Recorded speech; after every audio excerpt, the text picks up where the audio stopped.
Sa dinami-dami ng mga bags ko, eto na ang favorite ko ngayon. Alam niyo kung bakit?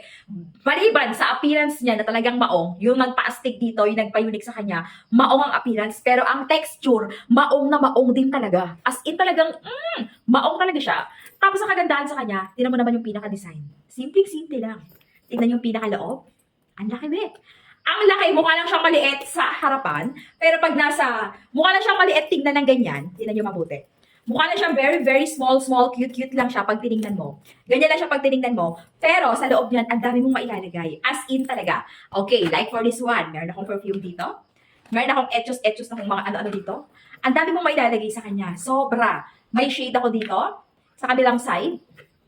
As in, full tank na full tank talaga to.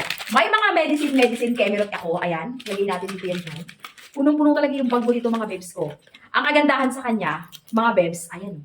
Sobrang punong-puno talaga yung bag mo dyan. Ganyan siya karami. Discounted to ngayon. Ayan yung link sa baba. Pag gusto nyo ng ganitong klaseng bag.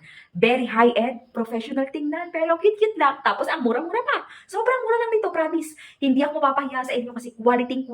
Tapos ang mura pa. Check mo na.